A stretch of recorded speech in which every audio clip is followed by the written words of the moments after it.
vida. Muchas gracias por venir acá.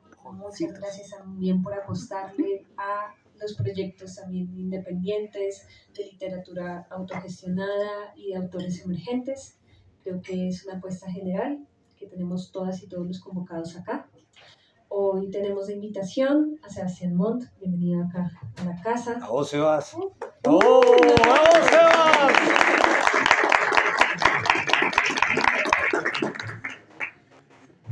Vamos a entrar en la presentación del libro. No olviden que pueden conseguir los ejemplares acá en la librería.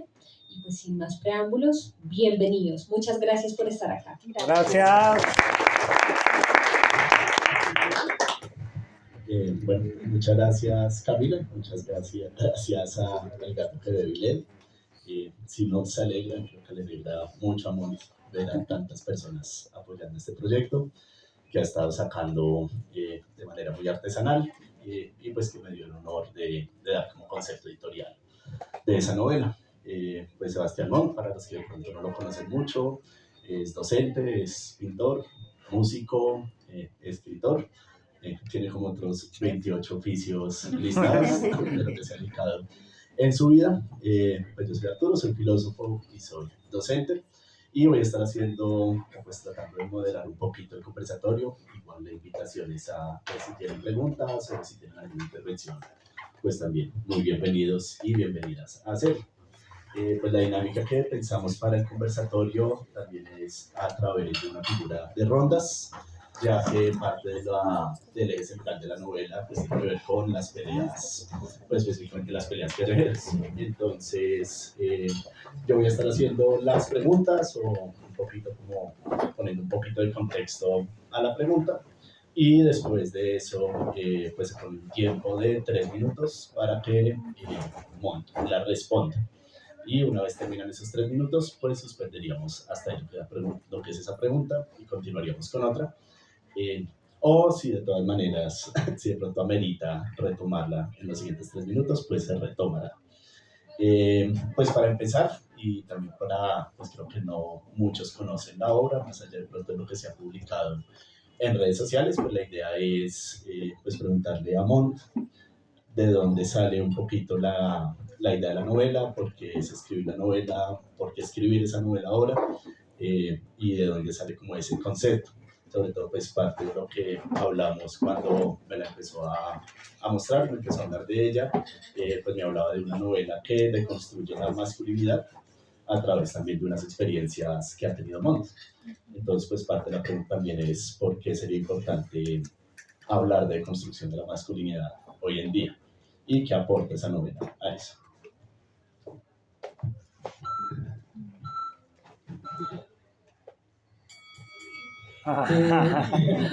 Bueno, entonces, la idea de la novela nace de una experiencia que le podría pasar como a cualquiera. Yo estaba participando en una pelea clandestina detrás de la plaza de mercado del barrio Quirigua y tenía enfrente un tipo que tenía como 4 o 5 puñaladas que nuevamente me iban a cicatrizar. Tenemos guantes de 16 onzas y recibo un golpe en la cara y pienso, ¿será que el Farmatodo todavía estará abierto para comprar la leche y los pañales al niño? Y ustedes se preguntarán, ¿será esto mentira? ¿Será esto parte de la novela? Y la respuesta es no. También la respuesta a la pregunta es, ¿será él el profesor de mis hijos? La respuesta es sí. Entonces, yo tengo 2 hijos, uno de ellos necesita una leche especial que vale un montón de plata, pues para mí, 200.000 pesos que duraba más o menos 3 días. Comencé a hacer Uber para poder pagar esa leche y luego una noche no logré la cantidad y como yo venía practicando boxeo, me llegaba en el algoritmo peleas clandestinas y también el tema de que necesitaba dinero, me llegaban peleas clandestinas y esa noche que no había conseguido el dinero exacto que necesitaba, decidí ir y una cosa llevó a la otra y de un momento a otro tenía una persona sin camiseta, yo sin camiseta detrás de un callejón oscuro, pero no es lo que piensan, era una pelea. Entonces cuando recibí ese puño yo dije, uff, debería hacer otra cosa con mi vida. Entonces la pelea sucedía como sin las reglas cotidianas que uno tendría dentro de un combate, pero sí tenía el ring que se suele organizar, que se colocan como lo que tiene que ser un cuadrado, pero esta vez eran como estas zonas de peligro, tenían como 4 estantes. Cuando entré ahí, me dijeron como, mira, vas a pelear con 16 onzas y un protector bucal, y yo, ¿cómo así un protector bucal? el protector bucal y sacó un barrilete. No sé si alguna vez comieron un barrilete cuando eran niños. Me dieron un barrilete, me lo entregaron y yo dije, qué buena idea recibirle dulces a un extraño en la noche. Entonces, de ahí para adelante todo tendió a mejorar.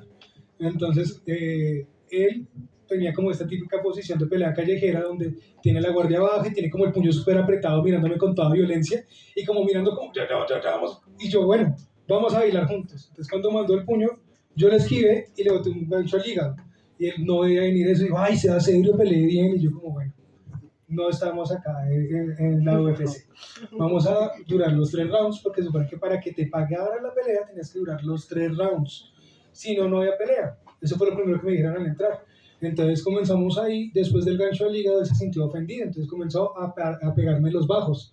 Y yo dije, la de jugar limpio no te la sabes, entonces yo también me sé la de jugar sucio. Entonces lo pisé y le pegué en el plexo solar, que viene siendo esta zona. Cuando se cayó, se levantó todo de la manera más indigna, pues cayó como caen los tramposos, sin dignidad alguna. Cuando se levantó, pues ya veníamos para el siguiente round, y acá es cuando todo se comienza a ver como medio borroso y se deteriora en mi cabeza,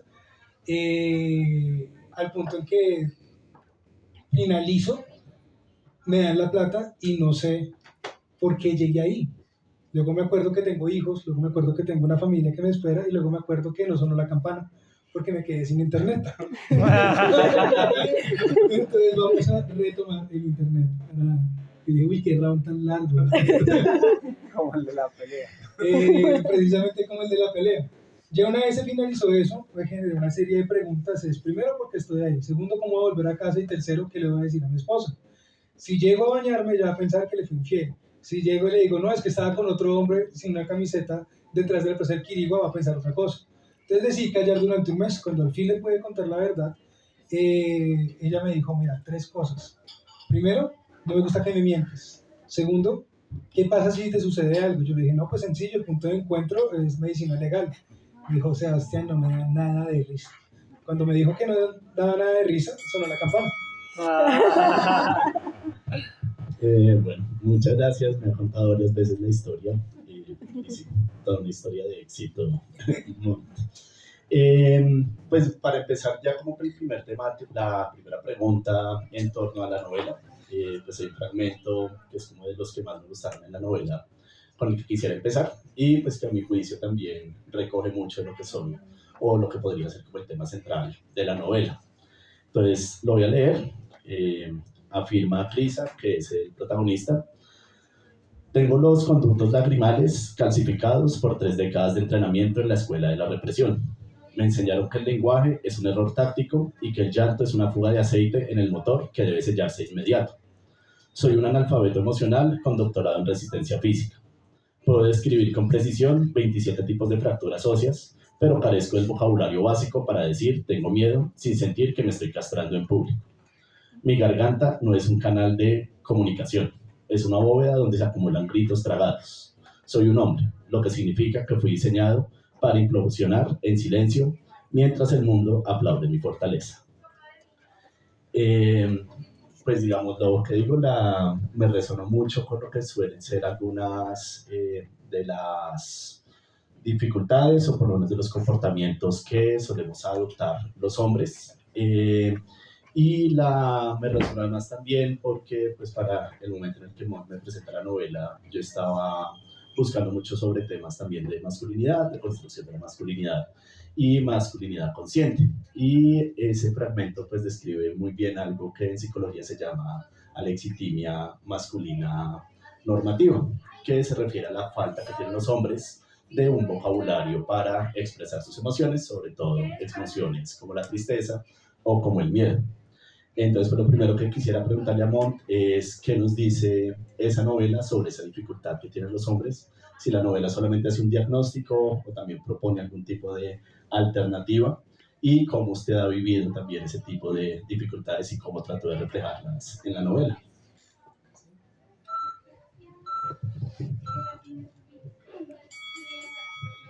Creo que esos 3 segundos era para que pensara en la respuesta, pero hasta ahora la estoy pensando.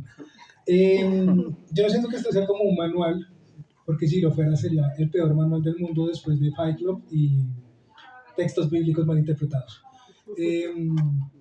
Yo lo que quería como exponer acá era una pregunta, y es por qué los hombres somos tan cercanos a la violencia y tan lejanos a la ternura, porque de verdad es más fácil, porque para mí fue más fácil estar en una pelea clandestina en las peores circunstancias que llegar a casa y decir, mira, no logré llegar con la leche, porque pues es más fácil contarlo como desde lo épico, como no, es que yo proveo a puñetazos, cuando realmente no pedí ayuda y la cuestión no era tan difícil, pude haber llamado a alguien. Y acá tengo más de un amigo que estoy seguro que si lo hubiese escrito esa noche hubiese evitado eso, pero si hubiese hecho eso no tendría la novela. Y la novela en sí misma es una pregunta sobre las decisiones que tomamos pensando que al abrirnos vamos a ser frágiles y al ser frágiles vamos a ser débiles. Como si ser frágil o en sí mismo ser débil estuviera mal. Y más cuando somos hombres.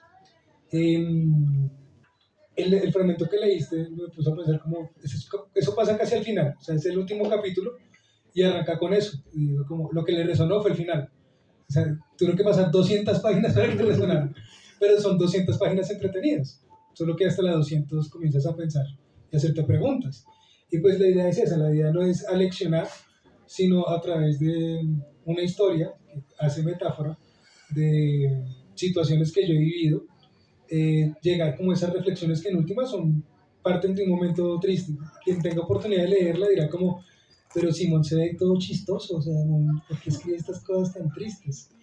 Y es porque, en mi caso particular, en los únicos espacios que he encontrado la oportunidad de ser frágil, mostrarme débil, de mostrar que puedo recibir ayuda, ha sido dentro del arte, específicamente en lo que yo llamo mi pasado oscuro, la poesía. Entonces, en la novela contiene muchas de esas reflexiones que intentan como interpretar mi propia fragilidad y mi propia ira, porque el tema de la ira ha sido como la emoción más recurrente que he tenido en mi vida. Soy como un piano de una sola tecla, que es o ira o ira, o ira más duro. Entonces, así como las herramientas que yo he desarrollado para poder solucionar mis conflictos, que la gente confunde esto con, pero es que Mon tiene terrenque, Mon será adelante, pero no, lo que hay detrás es un montón de castración emocional que me lleva a considerar que es una buena idea una pelea clandestina en el Quirigua y no comer chicharrón, que es lo que uno haría normalmente. Bien, muchas gracias, Mont.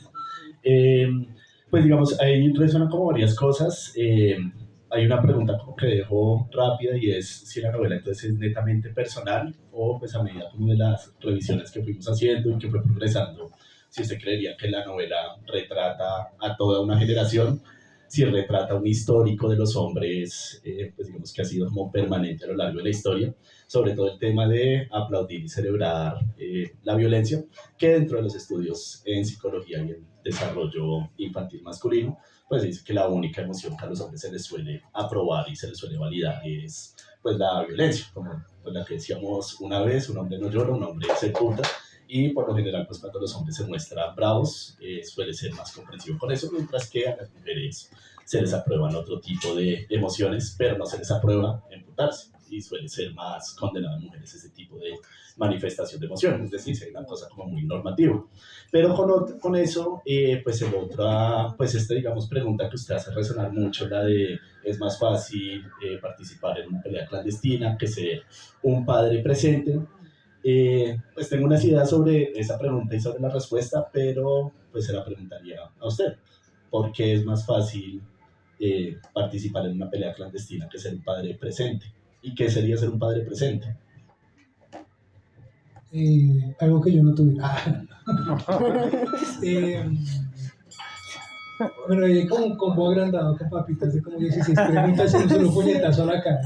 Y creo que me hace pensar, es más fácil una pelea callejera que contestar eso. Hay como reglas más claras. ¿Le entendí? Claro que lo entiendo. Bueno, entonces, ¿por qué es más fácil una pelea clandestina que ser un padre presente? Porque en una pelea clandestina como la que yo participé, pues, contexto, Bogotá tiene un circuito de peleas clandestinas y es bastante popular. Y el problema que tiene es que gente de la liga de boxeo está participando en esas peleas callejeras. Entonces, en cierta medida injusto porque no hay pesajes, no hay categorías, simplemente es alguien que necesita dinero como alguien como yo, que necesita dinero. Cuando fui allá me la pusieron clara. Dije, ¿vas a mirar o vas a pelear? O sea, una de dos. Y si vas a pelear sin camiseta, vas a pelear con guantes de 16 onzas, vas a utilizar este barrilete y vas a resistir 3 rounds. Si participas los 3 rounds, te va a dar 100.000 pesos. Claridad desde el principio. En cambio, en el poco tiempo que llevo siendo padre, y que tristemente nadie te da como un manual de cómo son las reglas del combate frente a tus hijos, y más con las preguntas impredecibles, más con las preguntas como, papá, ¿por qué siempre estás de mal genio? Papá, es que tú no tienes amigos, sino que tienes estudiantes, tú solo hablas como si me estuvieras dando una clase, y él tiene 4 años, que me genera más preguntas a mí que respuestas que pueda darle. Entonces, desde el momento en que uno entra en el cuadrilátero, se te dicen, lo que va a suceder es esto, y esto, va a estar horrible. Pero cuando arrancas con la paternidad, es confusión total. Entonces, desde el momento en que mis 2 hijos, cada uno hizo un gesto como por reflejo, que fue agarrarme el dedo. Y cuando me agarró el dedo, Gabriel, que es el primero, y Christopher, que es el segundo, entendí que mi vida dejaba de pertenecerme a mí y comenzaba a pertenecer a ellos. Las reglas no las pongo yo, mi paternidad, las reglas no las pongo yo, las ponen mis hijos sobre sus necesidades. Por ejemplo, cuando nació Christopher, fue como haber invocado a un demonio del 8º círculo del infierno. Verónica, que estuvo ahí, que tuvo una participación activa en el tema, se ha abierto una grieta, salido fuego, y de la nada un grito como, ¿quién ha osado invocarme aquí? Entonces, Christopher es un bebé que tiene mucha ira, nació con mucha rabia y con mucha gracia, es muy gracioso, y me genera confusión porque es muy diferente a Gabriel, que está loco como una cabra. Entonces, manejar a un niño que está loco como una cabra es diferente a manejar a un niño que se expresa a través de la ira y a través de la risa, siendo un bebé. Yo digo, uy, tú y yo nos parecemos un montón a un bebé, solo que tú eres más elocuente y más tierno. Ojalá tuviera tus ojos y tu sonrisa. De esa forma tendría las respuestas correctas para cuando me preguntas por qué mi papá llega oliendo a feo. Excelente, qué ternura. Pues con eso, digamos, si hay un elemento y que va también a lo que yo pensaba sobre la pregunta, que tiene que ver precisamente con el reconocimiento social y con la predictibilidad de la pelea. Dentro, o sea, pues puede sonar paradójico, pero sí, una pelea es predecible en términos de que hay un ganador, hay un perdedor, incluso en una pelea callejera hay unos mínimos como de reglas, e incluso pues hay un tema de, pues si gana, se lleva como la gloria de haber ganado, si pierde, por lo menos cayó como un hombre, pero pues la paternidad no tiene como ese tipo de reglas establecidas como usted lo dice. Pero hay otro elemento, digamos, como recuadra esa pregunta de es más fácil participar en una pelea, ¿verdad?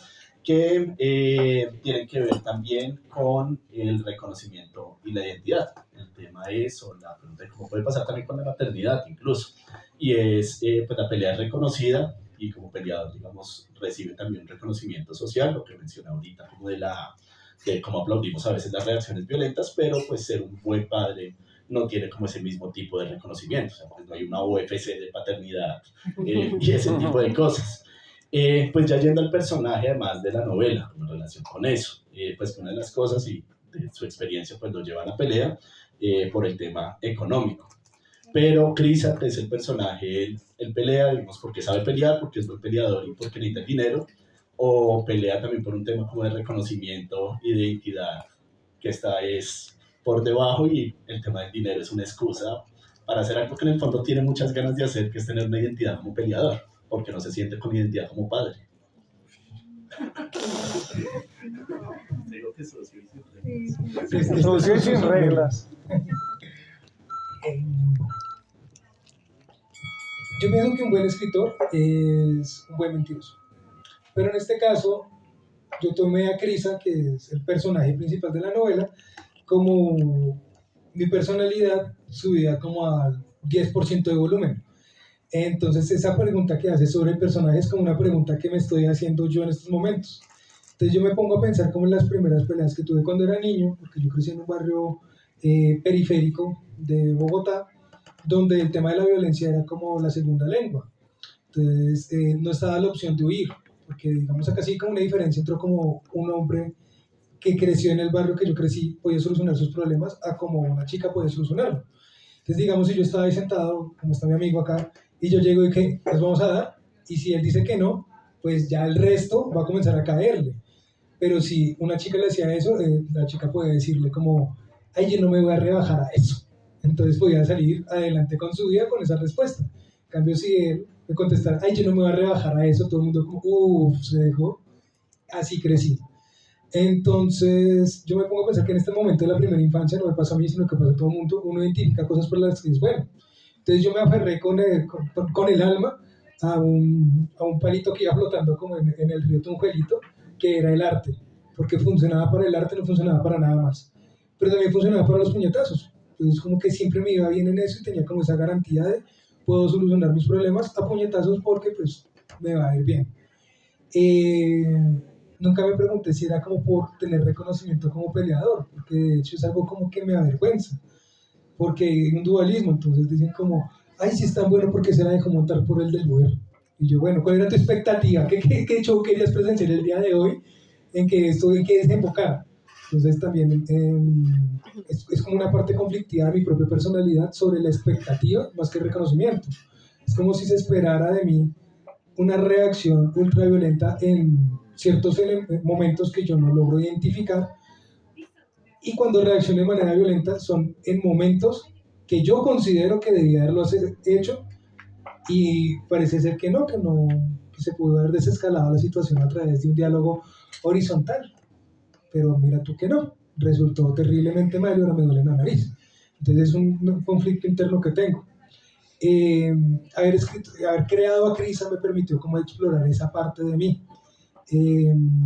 Por ejemplo, cuando estaba en España, que me acuerdo, en España nos conocimos, era bastante bonito, yo bebía bastante y había días que yo me despertaba con sangre que no era mía. Y yo decía, tuve una pelea y no me acuerdo, ¿será que gané? Y me tocaba yo como, no, yo creo que gané. Y luego me miraba al espejo y decía, es que nadie gana una pelea. O sea, siempre te van a mirar raro, siempre te va a doler algo, nadie gana una pelea.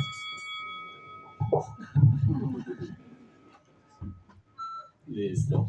Bueno, pues relacionado una vez con lo de paternidad, hay también un momento en el libro en el que Crisa va a pedirle ayuda a Ludmila, que es la mamá de Tania, porque Sergio, el hijo de Crisa, Tania, lean la novela, compren, no la pueden conseguir acá. Tania es la mujer de Crisa.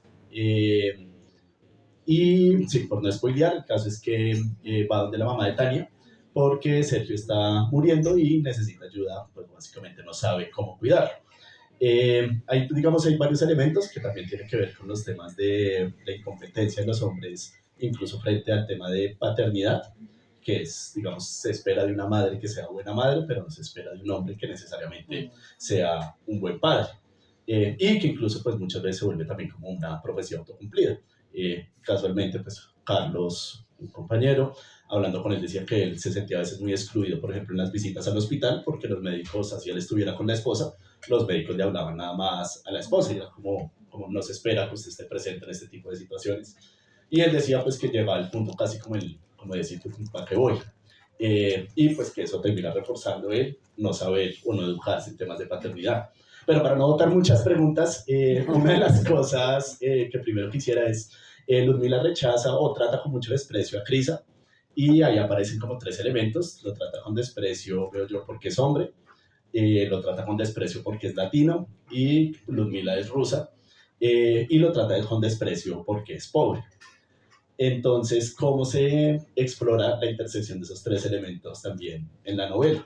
El hecho de ser hombre, el hecho de ser latino en un país extranjero y el hecho de ser pobre además. Me quedo pensando qué tan pobre soy para qué. Listo. 3, 2, 1. Los contextualizo. La novela, el personaje, pues, es mi personalidad o mis pensamientos subidos al volumen 10. Y son mis miedos subidos al nivel 10. Son anécdotas personales y también cosas que yo le robo a la gente. Entonces, alguna vez tuve un profesor que nos contaba que tuvo la oportunidad de estudiar en Rusia y que en Rusia había conocido a la mujer más bella del mundo. Entonces, que esta mujer tenía un ojo de un color y otro de otro, y que tenía la piel blanca y el cabello negro, y que increíblemente hablaba español, porque resulta que como por los años 70, la Unión Soviética trajo un montón de telenovelas a Rusia y ella le encantaron las telenovelas que aprendió a hablar con ese acento. Entonces se enamoraron, él nunca le dijo te amo.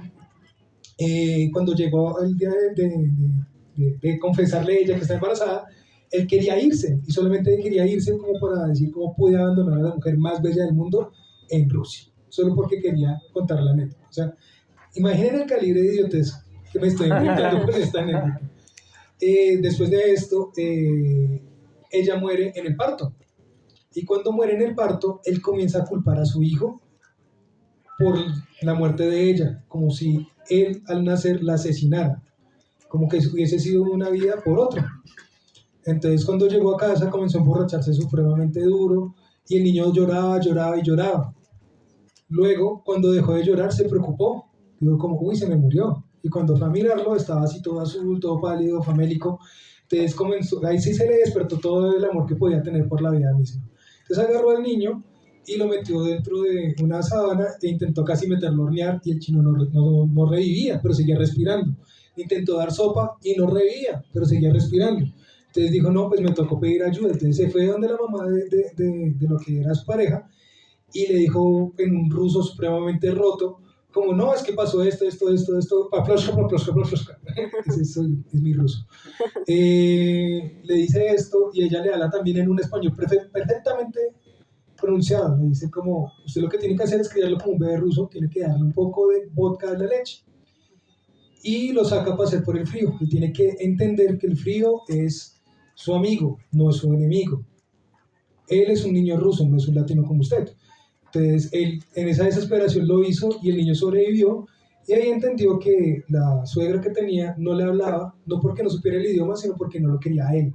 Entonces dijo, pues no me queda nada más que mi hijo y se devolvió para Colombia y ahí lo crió. Entonces yo dije, uy, esto pinta como para novela. Entonces yo lo anoté en mi cuadernito, no me acuerdo de qué era la clase, pero yo lo anoté y lo tuve reposando hasta que apareció Six Bullets Fight Club, donde se abarca esto, esa dificultad de ser latino pobre y no contestar la pregunta. Pues me dan ganas de redoblar sobre la misma pregunta y cómo están esos elementos, porque bueno, de todas maneras, del latino pobre y cómo se ve eso en la identidad de Cris. Sí. Latino, pobre y hombre. Porque pues parte de lo que yo leo en ese momento, parte del desprecio, no solamente por ser latino y por ser pobre, sino pues como la condescendencia de ser un hombre tratando de cuidar a un niño. O no sé si ese elemento lo estoy reflejando yo y no está necesariamente ahí. Sí.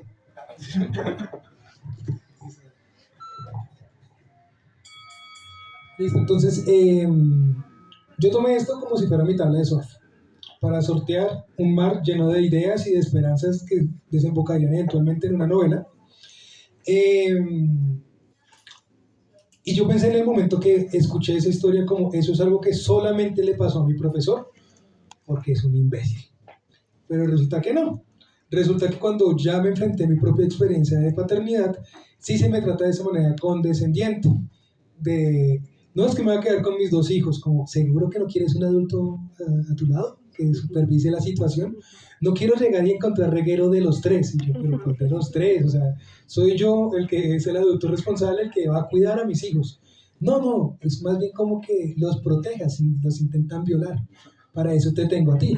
Pero para cuidarlos no te veo tan de que vayas a dejar limpio el espacio. Yo como, bueno, es como que se presume que hay una incompetencia. Creo que le dijiste aleximia, como que no estoy versado en el tema de la paternidad y creo que nadie lo está. Pero pues yo pienso que en este aspecto de ser incompetente en la paternidad, creo que no es tanto en la paternidad, sino expresar amor, porque como yo le repito militarmente a mi hijo, amar es cuidar. Entonces si partimos de este principio básico de yo amo a mi hijo y por eso lo voy a cuidar, pues el tema de que haya una mancha de pintura en el piso al finalizar el día es lo de menos, ¿verdad, Verónica? Verónica es mi esposa. Entonces, el tema de ser pobre y el tema de ser latino, creo que son sinónimos. Chiste rápido.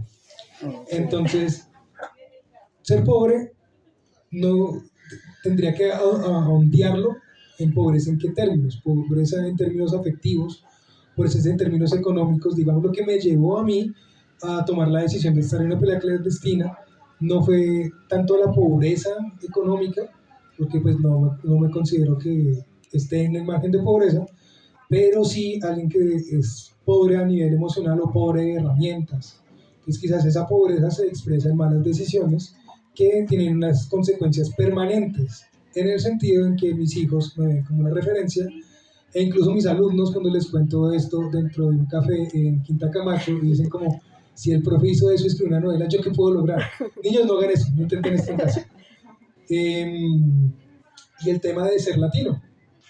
Ser latino es un espectro de lo que la gente imagina que es la latinidad. Entonces nosotros orbitamos dentro de ese espectro. Yo no soy el epítome de la latinoamericanidad, pero sí me identifico como latino simplemente por el hecho de haber nacido en esta tierra y compartir esta cultura. Gracias, es que pues lo otro con eso, o pues a manera como muy especulativa también lo pensaba, es, pues digamos, si a los hombres se les asocia con violencia, creo que eso se ve reforzado a la pobreza, también se le asocia con violencia, y a los, esa era la respuesta, y a los latinos creo que también se nos asocia pues dentro de lo pasionales, pero creo que también con ciertas formas de violencia, y eso un poco digamos como que también lo leía, como a la cuarta vez que leí la novela, creo que ya entendí. Pero de esa conversación con Ludmila también, Crisa dice que sale sintiéndose más como un error que como un padre. Y usted me ha comentado varias veces que pues, la idea como de los capítulos de la novela era abordar varias heridas de la masculinidad. Parte de lo que pensaba es si eso de sentirse más como un error que como un padre puede ser una de esas heridas que se están abordando o incluso de pronto la herida central.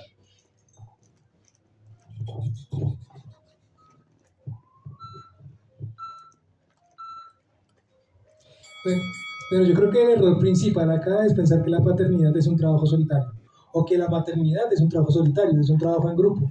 Y antes de uno plantearse si voy a ser papá o mamá, uno debe plantearse con quién voy a criar ese niño, porque es un proyecto. Pero cuando lo abarcas como una cosa en solitario es un error irremediable. ¿Verdad, mami? Soy tu mejor error, mamá, te amo. La novela intenta abarcar varias heridas, y son mis heridas respecto a la masculinidad. O sea, no soy un experto respecto a lo que debería ser la masculinidad o no, pero sí soy un experto de los errores que he cometido y he logrado como decir, como, uy, he fallado acá, acá, acá, acá. La novela son 6 capítulos, al igual que 6 balas, o una pistola que tenga 6 balas.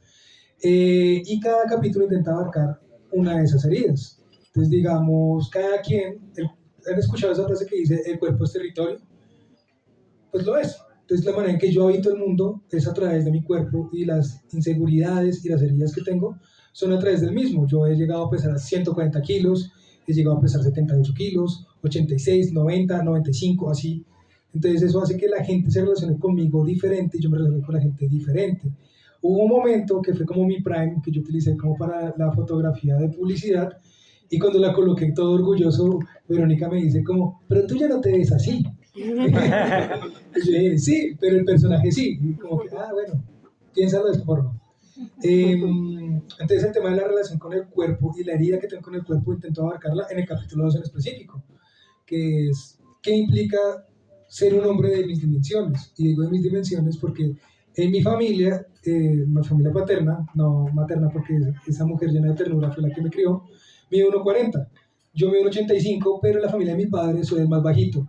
Entonces me tratan como el más chiquito, pero en la familia de mi madre me tratan como una especie de monstruosidad, porque mi mamá apareció un día embarazada y generó este individuo. Y yo como, lo que haya sucedido no fue bonito y no quiero pensarlo. Te amo, mamá.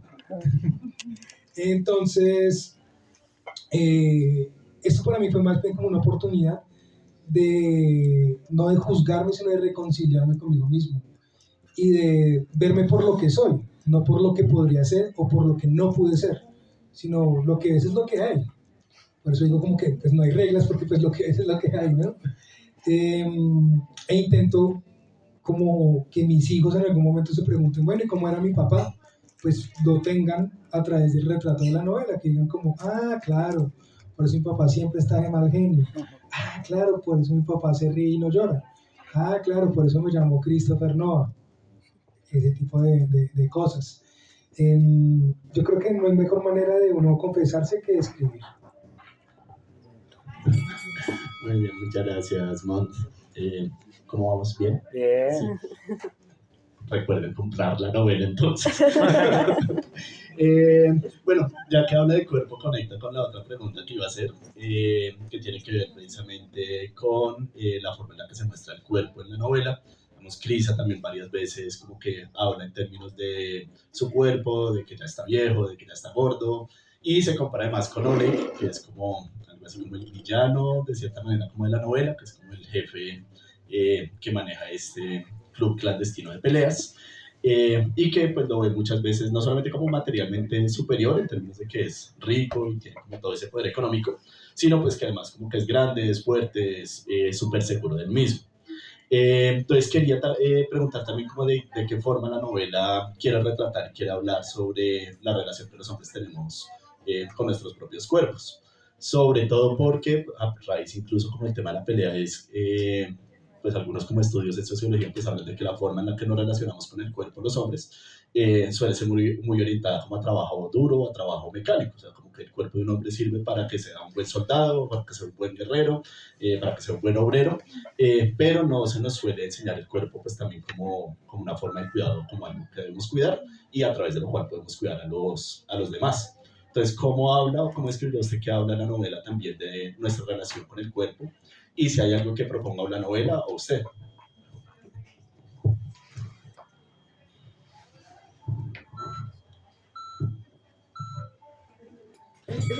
Bueno, te los contextualizo.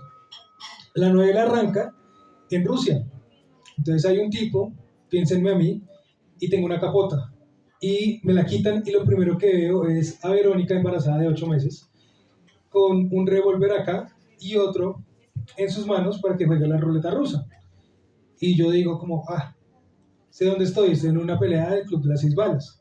¿Qué implica una pelea del Club de las 6 balas? Que tiene que haber alguien jugando la ruleta rusa que marque los tiempos del ring. Y si, digamos en este caso, Verónica juega la ruleta rusa y suena el clic vacío, puede haber pelea. Si ella muere, yo muero y de paso muere el bebé. Entonces es de ese nivel de violencia y sordidez lo que se promete en el Club de las 6 balas. Dentro de este club está Crisa, que es uno de los peleadores, que eventualmente termina criando al niño solo. El que lidera el club se llama Oleg. Y hay alguien en el público que se pregunta, ¿y por qué se llama Six Bullets Fight Club? Se supone que es mafia rusa. Eso como que no le quita veracidad o que atenta contra la lógica de quienes están allí.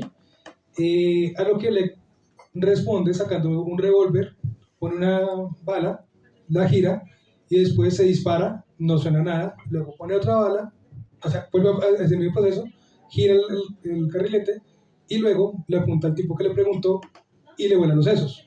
Y luego dice, ¿alguien tiene más preguntas o puedo comenzar con el show? Entonces, esto sucede en la primera página, no estoy spoileando nada, pero es para contextualizar respecto a la pregunta. Entonces, la manera en que se construyó la novela es, por un lado, genuino, porque pues son anécdotas, pero yo nunca he estado en una pelea clandestina jugando la ruleta rusa, pero sí he estado en situaciones bastante incómodas y me he dado cuenta que si uno construye un personaje, uno tiene que hacer que el villano sea mejor que el personaje, que tenga características que el personaje principal envidie, desee, y en viceversa. No puede ser una cosa unilateral, como, yo quisiera tener todo lo que tiene Lex Luthor, que es plata. No, Lex Luthor también tiene que desear cosas de Clark Kent, y tiene que ser una relación antagónica recíproca. Entonces, así como creé a Crisa en referencia a mí, creé a Oleg pensando en lo que me gustaría tener, como ese temple, ser estoico, ser más alto, me gustaría ser más alto, me gustaría ser más fuerte, me gustaría tener las respuestas a cada pregunta que se me atravesara, pero pues no es así, así es Oleg. Entonces Oleg nace de esta necesidad, quizás ingenua, de poder crear un personaje que sí sepa qué hacer con mi vida, porque yo en estos momentos, en los momentos que la estaba escribiendo no tenía como muy claro a dónde iba ese barco y ese tren sin rumbo llamado Sebastián Montt. Entonces, creo que de esa manera, pues, abarqué la pregunta. Compren la novela. Nada, es que hay una cosa con el tema además como de presentarlo como atractivo y con el cuerpo y bueno, y como con esas características de confianza que también pues incluso o por lo menos me pasaba a mí y pienso digamos, lo que puede ser por ejemplo un adolescente también leyendo la novela eh, y es si no hay una estética que aunque se quiera criticar no se termine también glorificando y pues porque son cosas digamos que de pronto en mayor o menor medida eh, pues bueno, todo el mundo quiere, ¿no? O sea, pues estamos bombardeados con esas imágenes estéticas de cómo debería ser un cuerpo. De pronto se refleja diferente para las mujeres que para los hombres.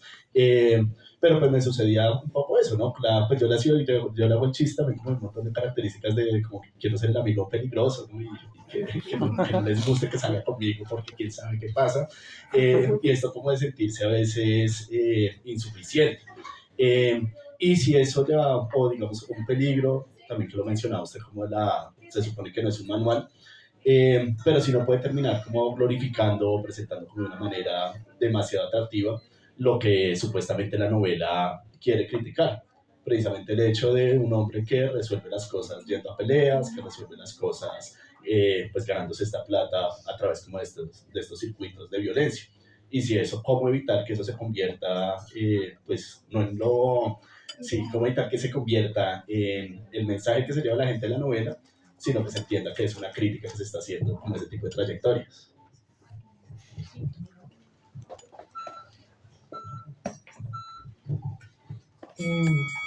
Yo pienso que los padres, si supieran lo peligroso que son los libros, no le enseñarían a leer a su descendencia. Los libros son supremamente peligrosos. Aguardan caminos, aguardan preguntas y aguardan posibilidades de ser malinterpretados. Si alguien leyó 1984, parece más como una profecía, ¿no es cierto? Un mundo feliz, una profecía. Pero también Fight Club, que intenta narrar como la historia de un tipo que genera como una personalidad doble con la que termina subvirtiendo el sistema. Pero creo que, y eso lo vi en una entrevista que le hicieron a Chuck Palahniuk, que para los que no sepan, la película está basada en un libro que escribió Chuck Palahniuk. Y él decía que lo que quería mostrar era que un hombre solitario, al conseguir un amigo, emocionalmente va a superar adversidades y luego, si pertenece a un equipo grande y se proponen un proyecto conjunto, el tema de la depresión va a pasar a un segundo plano y que una vez aprendiendo a quererse a sí mismo y pertenecer a una comunidad, va a poder relacionarse con una pareja, que es lo que sucede en el Club de la Pelea. Yo digo, pero uy, ahí le faltó un montón de cosas a mi interpretación lectora. Entonces, ese tipo de escrituras son supremamente peligrosas porque están muy abiertas a interpretarse y acomodarse como uno quisiera. Como si yo lo que quiero es hacer un manual de ultraviolencia, pues alguien puede leer el texto y decir como, ahora vamos a hacer peleas a muerte con ruleta rusa, porque lo vi en un libro. Cuando en realidad el libro lo que está buscando es dejar expuestas las preguntas y las heridas respecto a la manera en que solemos ejercer la masculinidad, la manera en que solemos vernos, porque son cosas que yo cuando comento digo como, a mí me pasa lo mismo, como eso que uno se pone a jugar con el otro, como, ay, tan chiquito, ay, y que nos se pone apodos que son supremamente hirientes y que lo destrozan a uno, que le dicen chichón de piso, o a mí en mi caso en específico me decían como, uy, es tan grande y tan tonto, o es que por allá arriba no le llega el aire, o lo que tiene de grande lo tiene de imbécil, cosas de ese estilo que están relacionadas con el cuerpo y la manera en que nos tratamos y que solemos eternizar. Y esas cosas están en la novela y ese es un riesgo que se corre al malinterpretar el texto. Pero el texto tiene que defenderse solo y espero que hayamos hecho un buen trabajo en clarificar que es como, niños, no intenten esto en casa, que no es un manual de guía, porque de hecho la novela directamente tiene, aparte que tiene un dibujo personalizado, por acá, ayúdame ahí. Muy cómodo. Sí, soy hipnótico. En el arranque tiene como unas notas de extensión de responsabilidad, pero están como a nivel de parodia. Que son como a nivel de parodia, como bueno, si ya estás leyendo este libro en versión pirata, por favor, recomiéndalo, o transfierenme plata, cosas así, que son heredadas de un libro que se escribió en los años 60, que se llamaba Por favor roba este libro, que era parte del movimiento hippie, en que alguien autopublicaba y dejaba el libro en una librería y decía, por favor, róbate este libro, y era como para hacer protestas urbanas. Entonces, como que haciendo referencia a ese tipo de dinámicas, tiene ese aparte como para subvertir. Listo. Pues voy a hacer la última pregunta para de pronto si hay ojalá preguntas o comentarios de ustedes.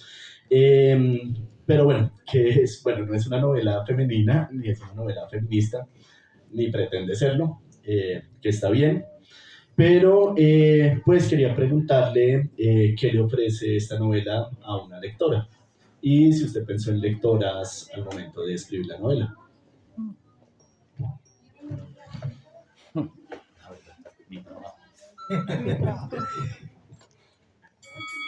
Sí, yo pensé en lectoras y todo el tiempo, o sea, más allá de pensar como que yo estaba escribiendo para mí o para hombres en general, yo estaba pensando en cómo le contaría esto a mi mamá, cómo le explicaría estas situaciones a mi madre.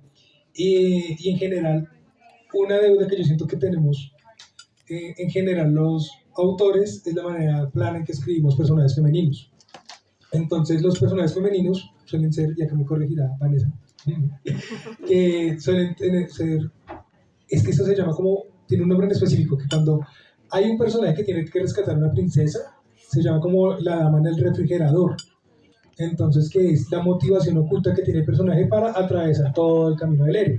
Entonces resulta que es más bien como un personaje funcional que está ahí de manera decorativa para motivar al personaje. Por ejemplo, si yo escribo una novela de boxeo, la manera más sencilla de escribirla sería como, y entonces le secuestraron a su esposa y ahora tiene que rescatarla. Y no solo eso, está embarazada. Entonces, el viaje se va a tratar de cómo el personaje va a lograr rescatar a su esposa, que es la manera fácil de solucionarlo. Pero la novela está planteada con que en general todo resulta es a través de la decisión de Tania. El primer capítulo se llama La decisión de Tania, porque para mí la manera en que uno debería escribir novelas es a través de las consecuencias de las decisiones de los personajes.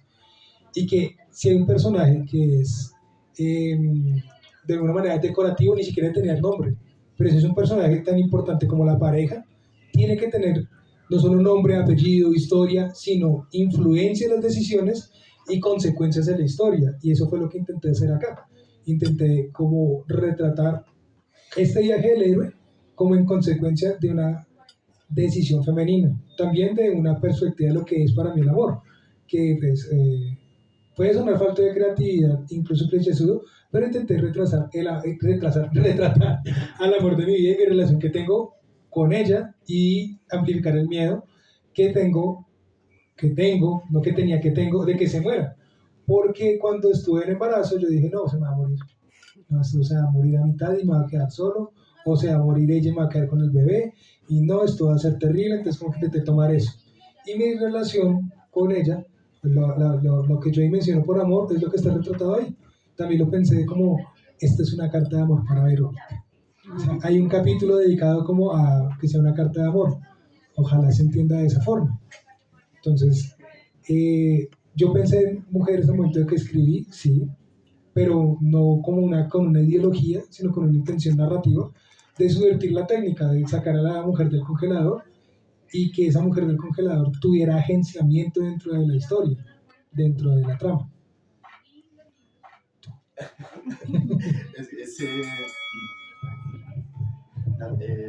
Perdón, es que se me ocurrió otra pregunta. Ya estás ganando.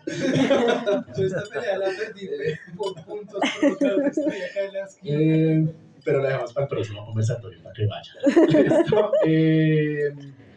No sé si alguno o alguna tenga una pregunta o algo que decirle a Mont. ¿De último round? De último round. Por favor. Moncito, más que una pregunta, Un comentario. sí, más un comentario. Buenas noches para todos y todas.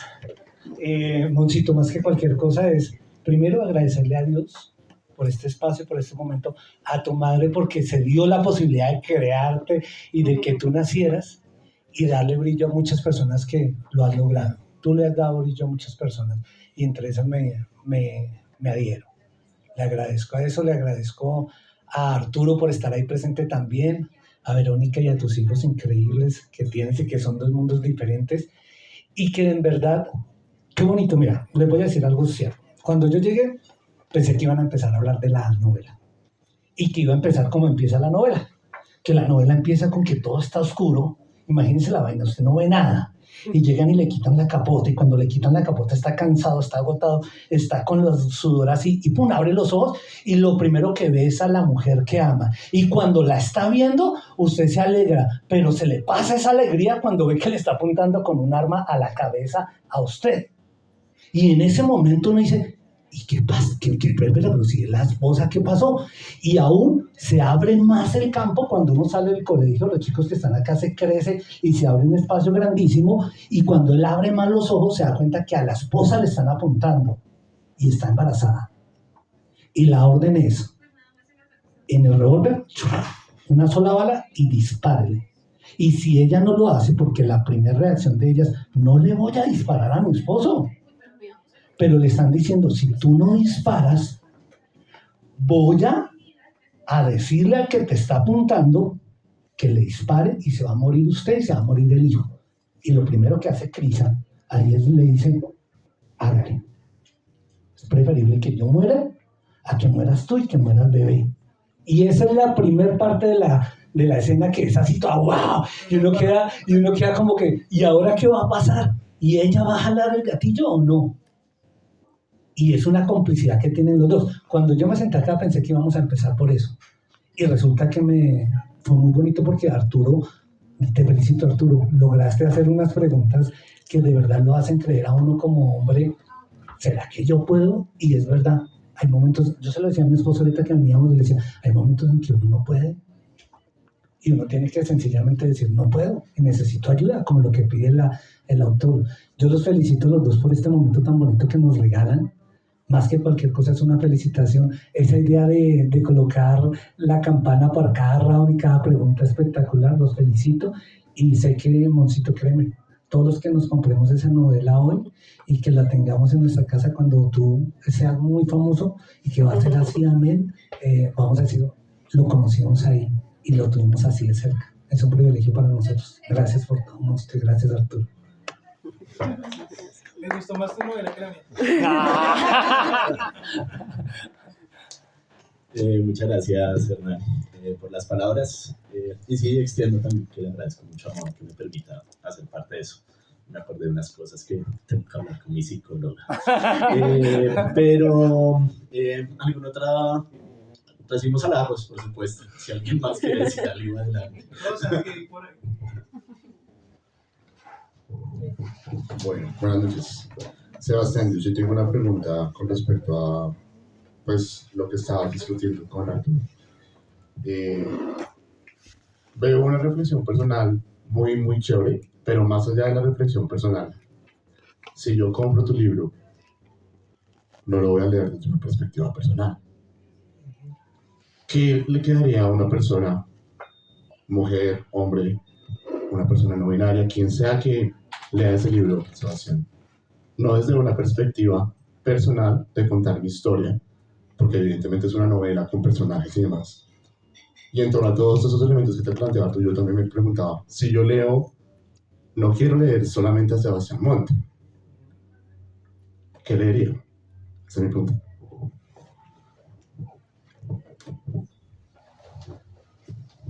Leerías una película de acción hecha por alguien con neuronas. Te prometo que te entretendrás. No me estarás escuchando a mí, a pesar de que digas como, es que en el conversatorio Mon me está diciendo que no, sino que yo tuve como un momento de afrancesamiento y yo dije, no, es que uno debe escribir novelas al estilo Julio Cortázar, entonces como que las novelas deberían armarse de cierta manera, deberían ser novelas polifónicas, Y luego comencé a descubrir escritores gringos y dije como, me estoy leyendo 1200, 1300 páginas y estoy entendiendo, incluso lo estoy disfrutando. Entonces dije, no, yo lo que quiero hacer para mí y como autor es que las novelas sean entretenidas. Entonces la promesa que yo te hago a ti, mirándote los ojos, futuro lector, es que te vas a divertir. Espero haber contestado. ¿Alguno más? Sí. Rocha. Majo.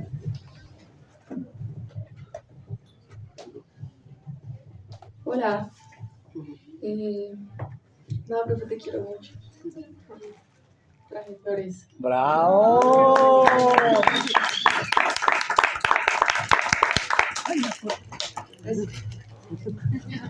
Nunca me he regalado rosas.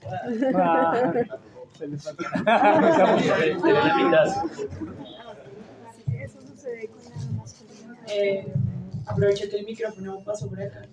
Lo atrapé. Bueno, pues no sé si son preguntas o como un par de reflexiones. Pues muy chévere el conversatorio, las preguntas muy buenas, las respuestas también. Había una pregunta que hizo Arturo que era como que la novela no era femenina, algo así. No recuerdo bien cómo fue la pregunta, pero pues me hice yo la pregunta, entonces, ¿qué sería una novela femenina? Pero igual la pregunta no es para ti. Pero sí, claro, es para ti porque pensé igual que en algún momento del conversatorio también hiciste el comentario como de que escribir era confesarse. Algo así dijiste, lo anoté y incluso no hay mejor manera de confesarse que escribir, dijiste. Y pues me hiciste pensar en una cosa que he estado como también pensando yo últimamente, pues de la que he estado estudiando un poquito, que son las monjas y la escritura conventual, que fue pues finalmente como digamos como los cimientos de la escritura femenina en Latinoamérica. Y pues, o sea, eso es escritura de confesión, o sea, es confesarse. Entonces, pues preguntaría yo como que si encuentras de femenino en tu novela o si realmente no es, o si puedes como más bien ser un antónimo, o sea, si sí lo sentirías como un antónimo de una novela femenina, o sea, si podrías entonces como clasificarla como una novela masculina o no sé cuál sería entonces, o sea, ¿dónde encajaría? Y porque sí existe esa categoría de literatura femenina, ¿no? O sea, como también, entonces, como de que escriben las mujeres, pues. Y la otra era, pues, algo que pensé todo el tiempo que hablabas como de una exageración de ti mismo, entonces, como, pues, chévere esa reflexión como sobre la autoficción, la hiperbolización, pues, de uno mismo también.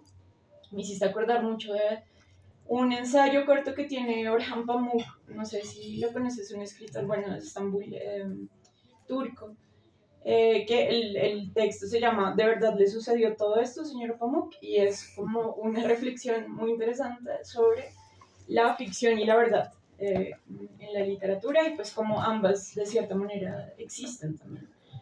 Entonces pues también de pronto la pregunta o la reflexión que sería chévere es cómo es este proceso de autoconstruirse también en la ficción, ¿no? ¿Cómo te inventas? Pues ahí, ¿y por qué? Y porque tú además eres como sobre quien quieres escribir, es eso.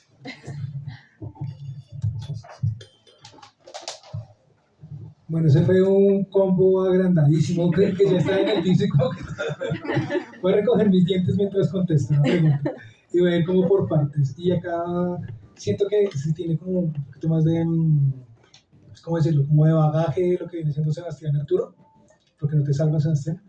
Y yo me pondría como más Foucaultiano. Entonces, digamos, el tema de la confesión, malentendiendo un poco de Foucault, esos son elementos del catolicismo que se fueron reemplazando en el capitalismo. Digamos, lo que nosotros hacemos ahorita puede ser un acto confesional, el tema de yo publicar en redes sociales y yo expiar mis culpas a través del público, que se vendría siendo en una época donde hay un catolicismo mucho más estricto. La tradición, y acá más protestas tú, de literatura femenina, con lo que yo llamo femenina, con autores femeninos que escriben sobre personajes con problemáticas de la mujer. Yo, por ejemplo, yo no opino sobre el aborto porque no tengo útero, y no podría, porque no tengo la manera como de ponerme a pensar ese dilema de lo que es poder o no dar vida. No va en mí porque no tengo la manera de vivirlo en carne propia. Pero entonces, estas Sor Juana Inés de la Cruz y todo esto, eran grandes intelectuales, pero tenían que ser intelectuales dentro de la iglesia y a través de esta lógica confesional. Y para poder llegar a ser avaladas por el contexto socioeconómico y cultural del momento, tenía que tener como un margen. Y eso generó para mí un estilo que luego pasa por Francia, con lo que debería ser la Revolución Francesa, la Ilustración, la fraternidad, que en sí misma la Ilustración es contradictoria. Hablemos de igualdad entre hombres, ¿dónde quedan las mujeres? ¿Dónde quedan las autoras femeninas? ¿Dónde están las problemáticas de la mujer dentro de la Ilustración? ¿Cómo? Y luego, más peligroso todavía, que creo que alguna vez tuvimos ese diálogo, es que esas ideas contradictorias de la Ilustración de igualdad entre hombres a menos que seas negro, igualdad entre hombres a menos que seas mujer, igualdad entre hombres a menos que seas mestizo o seas pobre, vienen acá a Latinoamérica y las heredan nuestros primeros autores, que suelen ser hombres, y específicamente en Bogotá tenemos una tradición ilustrada para narrar las cosas que intenta ser avalada por intelectuales que tienen como esta rúbrica de lo que debe ser y no ser según la Ilustración, cuando ellos ya piensan de manera diferente. Entonces, hay muy poca autoconciencia literaria de lo que puede ser construir un personaje femenino sin entender cuáles son los problemas femeninos. Una cosa por la que se critica bastante a Gabriel García Márquez es que los personajes femeninos suelen ser precisamente como en momentos funcionales, en momentos que avalan conductas de violencia y que eternizan como eternizan dinámicas de poder que no van a ser nunca horizontales entre hombre y mujer, sin importar la novela. Entonces, cuando uno escribe un personaje femenino sin entender las problemáticas, puede caer en esa circunstancia, no le llamemos error. ¿Quién soy yo para decir que Gabriel García Márquez comete errores? Pero sí que tenemos nuestros distanciamientos, específicamente yo. Entonces, al momento que yo abarco esta novela, y yo digo, bueno, me preocupa que exista una manósfera, me preocupa ser padre de familia, me preocupa ser docente. ¿Y yo de qué manera puedo hablar de esas preocupaciones? A través de una novela, a través de las posibilidades de decir como, esto no es un manual. Porque no me puedo inventar problemas genuinos de mi cuerpo, del cuerpo masculino, sino los aborco desde el mío. Porque digamos, si yo te digo, no, es que mi problema es que soy demasiado alto y demasiado bajito, dicen como, ¿cuántas personas tienen ese problema? Es un problema específico, pero dentro de la exploración de ese problema está el tema del cuerpo, que digamos, todos nos miramos entre los hombres y decimos como, uy, pero te has rendido al gimnasio, o como, uy, pero ¿qué pasó? ¿Te descuidaste? Así, y somos supremamente hostiles con el tema de cómo se ve el cuerpo, como, uy, esto no lo sabía mi mamá, pero Miguel en el colegio me apodaban el tetas, o la tía, y era porque estaba gordo y tenía tetas. Y entonces, ese tema de las heridas de hombre, pues las tengo que hablar desde las que yo me acuerdo que yo he vivido.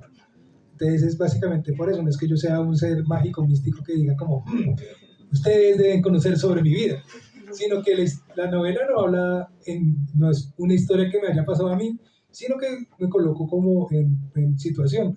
Stephen King tiene un libro que es un manual de escritura muy bueno, que se llama Mientras escribo. Entonces él decía que una historia son personajes en circunstancia. Entonces, la primera novela que yo escribí fue terrible. Y la segunda novela que escribí, yo dije como, voy a escribir sobre mis amigos en circunstancia. Entonces mi segunda novela era acerca de qué pasaría si se unificara toda Latinoamérica en una sola nación y que el presidente fuera Jorge Tavares. Entonces, eso hizo que la novela arrancara. Luego, en la siguiente novela, yo dije como, ¿qué pasaría si mi abuela estuviera en el Bogotazo?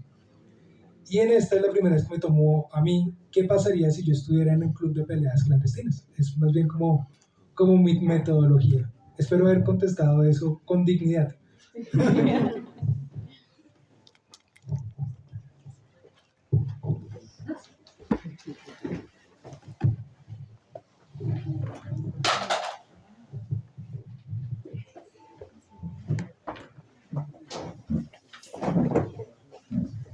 Hola, yo tenía una pregunta un poco ligada con lo que dijo la compañera aquí y me surgió la duda de cuáles son los matices de Crisa, porque pues como que me queda un poco resonando en cuál es como el punto diferencial de tu novela a otras varias como de hombre conflictuado, violento y no lo sabe expresar. Pues como cuáles son los matices de Crisa en este momento que generan un valor diferencial en tu novela.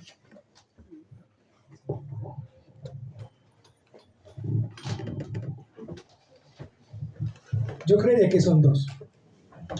El primero es que si bien hay una manera de retratar a las mujeres en las novelas y en el cine, también hay una manera de retratar a los peleadores. Entonces una cosa que me pasa a mí en específico es que la gente cree que soy un idiota por mi tamaño o por cómo me veo o porque me gusta pelear. Entonces dicen como no, él jamás habrá leído un libro en su vida.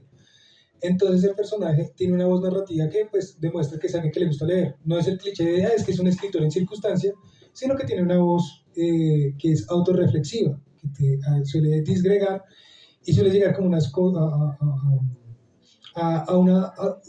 a retratar su tragedia sin poder solucionarla, que no suele ser típico. No es como que tú vayas a ver a Jason Momoa diciendo como Bourdieu no me advirtió de las diferencias de los lugares de privilegio que iba a tener dentro de una pelea, que dije no.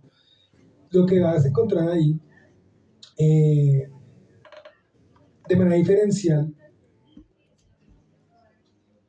en la construcción de Crisa, porque estoy intentando cómo retomarla, es que digamos el tema de las novelas de boxeo suele ser como una tradición supremamente americana. Entonces es como si las grandes épicas boxeísticas solamente le sucedieran a Rocky en Filadelfia, pero no le puede suceder a alguien en Engativá. Entonces como que al igual que solamente se puede acabar el mundo en Estados Unidos, solamente pueden haber épicas o búsquedas desde el deporte dentro del mismo sistema americano, y no puede suceder acá en Bogotá. Entonces intenta también retratar la escena de las peleas clandestinas que tiene Bogotá, que es una cosa en general local que intenta hablar de algo más grande. Creo que eso sería el gran diferencial, porque digamos, para poder escribirla, tuve que verme una cantidad de películas de boxeo y leer novelas de boxeo, y me di cuenta que hay una serie de recurrencias que incluso se volvía como aburrido, que era como el boxeador fracasado que está retirado, entonces que monta su gimnasio, entonces que ahí encuentra como unos alumnos que los logra inspirar a través del boxeo y al final es feliz. No, lo que te vas a encontrar ahí es un final inesperado. Lo que vas a encontrar ahí es un padre que pide perdón, cosa que solamente pasa en la ficción.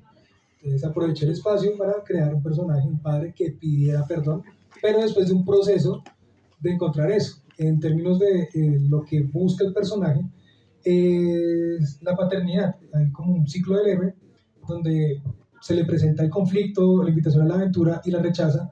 Aquí jamás va a rechazar una pelea, lo que va a rechazar es ser un padre presente, haciendo que la verdadera aventura sea en entender que lo que tiene que aprender a hacer es a ser padre y comenzando por pedir disculpas. Pero para pedir disculpas primero hay que ver todos los errores que va a cometer con su hijo, que cabe resaltar, no son errores que haya cometido yo con mis hijos, sino que son errores que comete el personaje como padre. Espero haber contestado a tu pregunta respecto a lo diferencial.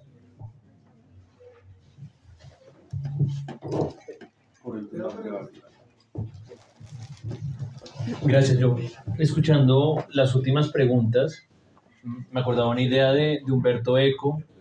No sé si es el lector ideal, es el lector como soñado o el lector ideal. Y es que dice que un autor escribe, primero suponiendo que la persona que lo va a leer ya conoce de base pues, unos elementos comunes. Si se había una vez un castillo, no tiene que explicarle los tiempos gramaticales ni decirle qué tipo de construcción es un castillo. Y que entonces hay una intención clara del escritor en hablarle a ese lector. Recogiendo un poco la sensación que creo que está en el aire es qué tanto habría que conocer a Montt para leer la novela, si son complementarios. Es una conclusión a la que no podía llegar como rápidamente, ¿no? Como si estoy armando un rompecabezas de 2 piezas con una profundidad muy grande en cada una de ellas. Pero además, si su merced al pensar en un lector o en unos lectores, hizo unas elecciones de ritmo. Yo siento la novela sin haberla leído muy frenética, ¿no? Todo lo que pasa es como muy violento, muy de resolver al instante. No sé si es una decisión también en el mismo estilo de la pelea, como no lo puedo dejar respirar. Estoy en unos rounds, son 6 rounds, los 6 capítulos de la novela. Si en esa intención de hablarle a los lectores lo quiero agitar conmigo, lo quiero llevar a este ritmo de pelea, o sea, un poco creo que su merced narraba y un puñetazo, y ese puñetazo me saca de la hora y me lleva a pensar otras cosas en las que debería de verdad preocuparme. El lector se va a encontrar eso, cuál es el lector ideal, ¿sí? Aclarando que Humberto Eco no planteaba que esa es una persona con nombre, de piel, carne y hueso, diciendo no le estoy hablando a Arturo, no le estoy hablando a Jorge, no le estoy hablando a mi mamá. Sin embargo, su merced en el relato dice cómo le cuento esto a Verónica, cómo le cuento esto a mi mamá, cómo hacemos esa decisión para saber a quién le escribía su merced y también quién está escribiendo, ¿no? No en términos del autor, sino del personaje en la novela.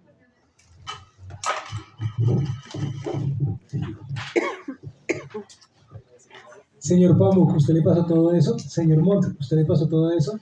Respuesta corta. Sí y no. El lector ideal es una cosa que yo me pregunté muy tarde en el momento de comenzar a escribir. Entonces yo comenzaba a escribir como para que dijeran como, uy, qué interesante eres, qué inteligente eres, todo eso. Y escribí una cosa como, mira lo complejo que puedo lograr escribir.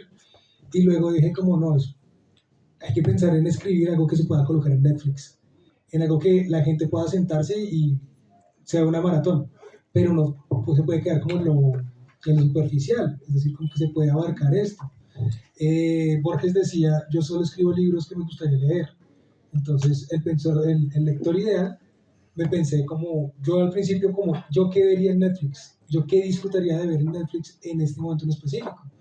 Y el ritmo, sí es un ritmo súbito como de una pelea, porque tengo como mi agarrón con los autores afrancesados e ilustrados, y estoy enamorándome profundamente de los escritores americanos como Neil Gaiman, o incluso como George Martin, que logran darte un cipote de libro así de grande y que tú no te cansas de leerlo porque tiene acción, acción, acción, acción, acción, y se mantiene el conflicto así como quien duerme un balón en el pie. Entonces, yo me esforcé, para mí fue un ejercicio de exploración narrativa mantener un conflicto toda la novela y no perder al lector. Yo pensaba, para mí yo tenía un lector que se aburre, yo tenía un lector que no le gusta leer, para mí tenía un lector que es la primera vez que va a decir cómo me va a leer un libro de pe a pa, porque quiero saber qué le va a suceder al personaje. Quiero mantener el conflicto lo más alto posible. Ese fue mi lector ideal. Como alguien que no lee, alguien que pueda comprometerse con el conflicto desde la página 1 hasta la página final y no sentir como, uy, todo esto para nada, porque hay libros que defraudan.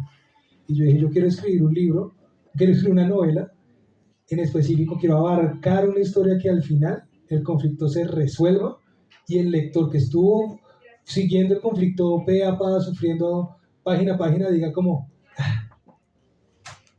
sí, esto es lo que necesitaba, que se sienta como esa catarsis, esa resolución. Entonces, creo que ya no está haciendo caritas. Sí. Gracias.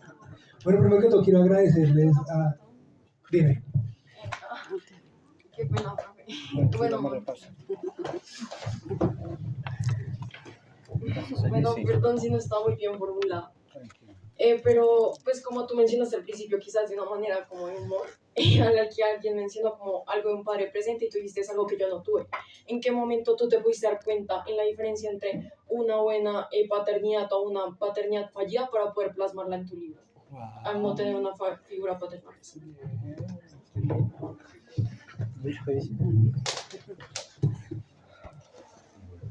Pues en el momento que me di cuenta que yo tenía compañeros de colegio que tenían papás y yo no tenía papá, pero sin embargo teníamos los mismos problemas, y yo decía, ¿y dónde está tu papá? No sé. Y el tuyo, no, está en un bar. Ah, pero eso y nada es lo mismo. O sea, en el momento que me di cuenta que el haber tenido no papá cuando estaba creciendo era irrelevante, porque igualmente tuve una mamá, tuve unos abuelos y todo eso, darme cuenta que la comparación era incluso innecesaria. Me di cuenta que la mayoría de las paternidades son paternidades fallidas. Luego me di cuenta que hay gente que de verdad se vuelve padre de familia porque lo pensó y lo soñó y lo quiso hacer.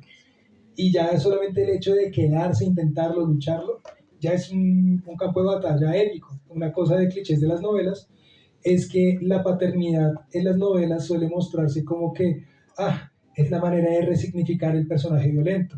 En cambio, la mujer cuando está en una narrativa de que es madre en una novela, entonces como que es sufrimiento eterno hasta que no acepte que tiene que ser mamá.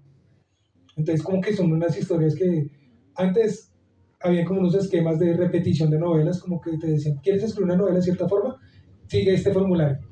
Ahora la gente se queja de ChatGPT, pero antes era incluso peor porque había como unas escaletas predeterminadas de cómo crear una novela, y las novelas de paternidad se hablaban de esto, como vamos a colocar un personaje que va a ser feliz cuando sea papá y entienda que tiene que ser papá. Vamos a colocar un personaje femenino que va a huir de la maternidad, pero que cuando entienda que es feliz, que lo que tiene que hacer es mamá, va a ser feliz. O incluso hay películas que, digamos, no me acuerdo el nombre, pero una película que lo abarca de esa forma, que es, si hubiese entendido que lo que tenía que ser era mamá, hubiese sido feliz. Entonces como que se quedan cortos en ese aspecto. Entonces en esa relación, tanto personal como cultural, entendí que hay unas paternidades que son fallidas y otras paternidades que no les llamemos exitosas, sino paternidades presentes, que ya es suficiente como para escribir infinitas novelas. Bueno, entonces quiero agradecerle al Gato que Bebe y Lee por el espacio, a ustedes, a todos y cada uno que vinieron acá, porque eran las 6:01 y yo dije, no, paternidad fallida, evento fallido. No, yo no tengo a mi mamá. Pero luego comenzaron a llegar y ya se llenó el espacio, y estoy profundamente agradecido por todos y cada uno de los que vinieron acá, porque es un regalo suficiente para mí tenerlos acá cerca, de que me hayan escuchado, que me hayan hecho preguntas que me pongan incómodo, porque por eso se llama un sparring literario, porque una cosa que también me tiene seco sobre estos autores afrancesados ilustrados que estuvieron en la Javeriana con maestría en escrituras creativas y que pasó por los Andes y que luego fueron profesores, No estoy hablando de nadie específico, pero que suele ser como esa misma dinámica donde, bueno, háblanos por qué es tan bonita tu novela, sino que quería a alguien que me conflictuara y que incluso no le entendiera la pregunta en vivo y que todo fuera en vivo, como que fuera, como es una pelea, que uno puede entrenar lo que tú quieras, pero tienes que resolver sobre la marcha en un tiempo determinado y rogar porque suene la campana. Cosa que me pasó todo el tiempo y te agradezco por haberme puesto en esa situación de estrés continuo. Entonces, muchísimas gracias por venir. Los que quieran comprar la novela,